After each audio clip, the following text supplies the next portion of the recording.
बहनों और भाइयों, मैं हूं आपका होस्ट जटाशंकर पंडित जी। आज इस एपिसोड में रामचरितमानस के बालकांड में तुलसीदास जी की दीनता और राम भक्ति में कविता की महिमा की चौपाई। जाने कृपा कर किंकर मोहू, सब मिली करहु छाड़ी छल छोहू, निज बुद्धि बल भरोस मोही नाही, ताते विनय करु सब पाही की व्याख्या की जाएगी। चलिए शुरू करते हैं। कृपा की आवश्यकता। जीवन में हम सभी को विभिन्न प्रकार की कठिनाइयों और चुनौतियों का सामना करना पड़ता है। इन कठिनाइयों से निपटने के लिए एक व्यक्ति को कृपा की आवश्यकता होती है। कृपा, जो कि सहानुभूति और परोपकार का एक रूप है, व्यक्ति को न केवल व्यक्तिगत विकास में मदद करती है, बल्कि समाज में सामंजस्य और सकारात्मकता लाने में भी एक महत्वपूर्ण भूमिका निभाती है।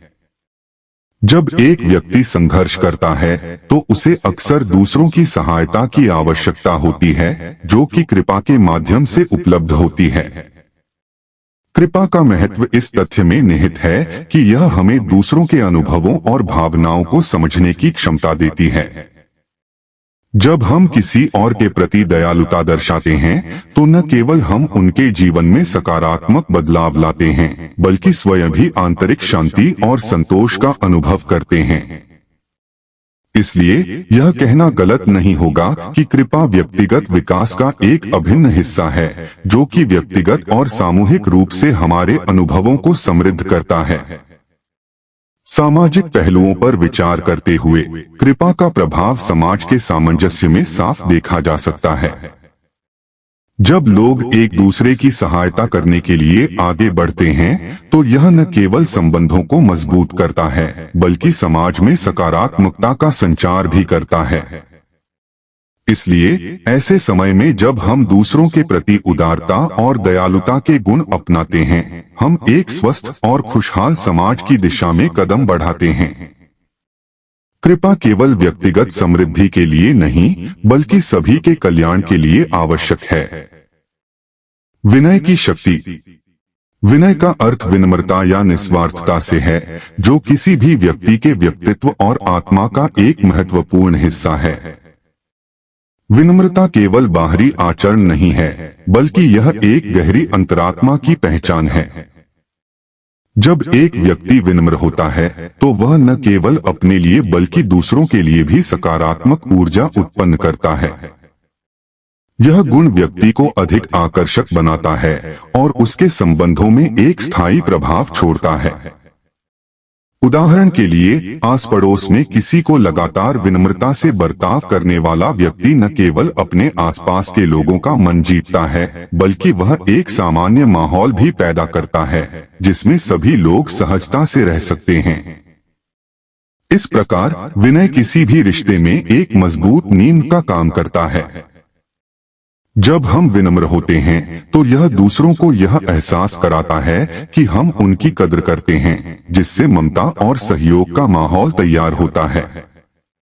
विनय का एक और महत्वपूर्ण पहलू यह है कि यह आलोचना को सहन करने की क्षमता पैदा करता है।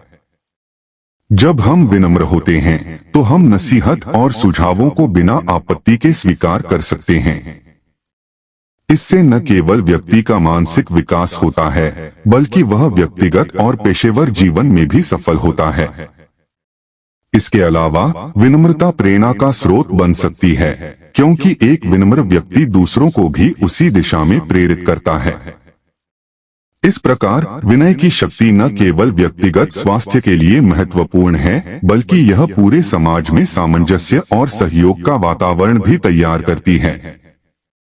यह हमारे रिश्तों को गहरा बनाकर हमें एक दूसरे से जोड़ने का काम करती है।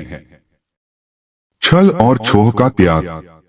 जीवन में सत्यता और ईमानदारी का महत्व अत्यधिक है। जब हम छल या धोखा और छोह या असत्य का त्याग करते हैं तो हम अपने भीतर एक गहरी निष्ठा का विकास करते हैं। यह न केवल हमारे व्यक्तिगत संबंधों को मजबूत करता है, बल्कि समाज में हमारी स्थिति को भी बेहतर बनाता है। हमारे समाज में विश्वास और विश्वास की आवश्यकताएं होती हैं, और इनका विकास केवल तभी संभव है जब हम सही और सच्चे मार्ग पर चलें। जब लोग एक दूसरे के प्रति ईमानदार होते हैं तो आपसी विश्वास की भावना मजबूत होती है, जो किसी भी समुदाय की स्थिरता की नींव है।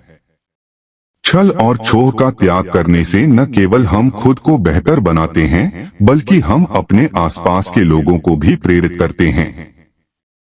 जब हम अपनी नीतियों में सत्य का पालन करते हैं तो यह एक सकारात्मक उदाहरण स्थापित करता है। समाज में संघर्ष और मतभेद अक्सर गलतफहमियों और धोखे से बढ़ते हैं। यदि हम इस दृष्टिकोण को अपनाते हैं कि सत्यता पर चलना आवश्यक है, तो हम अपने संबंधों में स्पष्टता और संरेखण प्राप्त कर सकते हैं। सत्यता को अपनाने के कई लाभ हैं। यह केवल हमारे व्यक्तिगत जीवन को ही प्रभावित नहीं करता, बल्कि समाज के सभी सेगमेंट्स में एक सकारात्मक प्रभाव डालता है। ईमानदारी से भरे संबंध विकसित करना, पारिवारिक बंधनों को मजबूत बनाना और आर्थिक अवसरों का विस्तार करना इसमें शामिल है। इसके अलावा जब समाज में लोग छल और छोह का त्याग करते हैं तो यह बड़े स्तर पर सामाजिक विकास को भी गति देता है। हर व्यक्ति को यह समझना चाहिए कि जब हम सत्य का मार्ग चुनते हैं तो हम अपने और अपने समाज के लिए अनगिनत संभावनाएं खोलते हैं। ज्ञान और बुद्धि का सही उपयोग। ज्ञान और बुद्धि का सही उपयोग किसी भी व्यक्ति के लिए अत्यंत महत्वपूर्ण है। यह केवल ज्ञान को प्राप्त करने से अधिक है, यह उसे कुशलतापूर्वक लागू करने की क्षमता में निहित है। सही ज्ञान हासिल करने से व्यक्ति को आत्मविश्वास मिलता है, लेकिन यह ध्यान में रखना आवश्यक है कि बाहरी मदद और मार्गदर्शन भी आवश्यक हो सकते हैं। आत्मनिर्भरता की भावना महत्वपूर्ण है, लेकिन अपनी सीमाओं को समझना और दूसरों की सहायता लेना जीवन में उन्नति करने में सहायक होता है। जब एक व्यक्ति ज्ञान को समर्पित रूप से लागू करता है तो वह उसकी वास्तविक क्षमता को पहचानता है। उदाहरण के लिए, किसी समस्या का समाधान करने के लिए केवल जानकारी का होना पर्याप्त नहीं है, उस ज्ञान का व्यवस्थित रूप से उपयोग करना आवश्यक है। यह प्रक्रिया व्यक्ति को कई दृष्टिकोणों से समस्याओं का सामना करने में सक्षम बनाती है। साथ ही यह एक सच्चाई है कि सभी परिस्थितियों में अकेले समाप्ति करना संभव नहीं होता। सही मार्गदर्शन से व्यक्ति को एक स्पष्ट दिशा मिलती है, जो उनके निर्णय लेने की प्रक्रिया को अधिक प्रभावशाली बनाती है।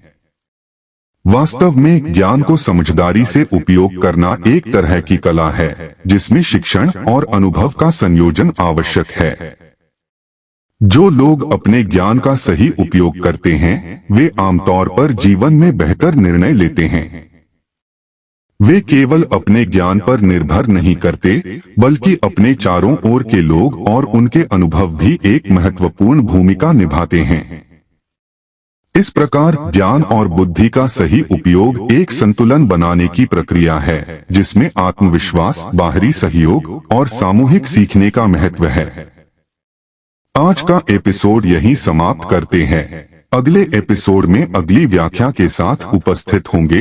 यदि यह व्याख्या आपके हृदय को कहीं स्पर्श कर जाए तो आभार रूप में आप इसे शेयर और लाइक करना बिल्कुल भी न भूलें। इस भगवत कार्य को जन जन तक पहुंचाने में हमारा सहयोग करें। धन्यवाद। इसी आशा के साथ आपसे विदा लेता हूं। जय जय सीताराम।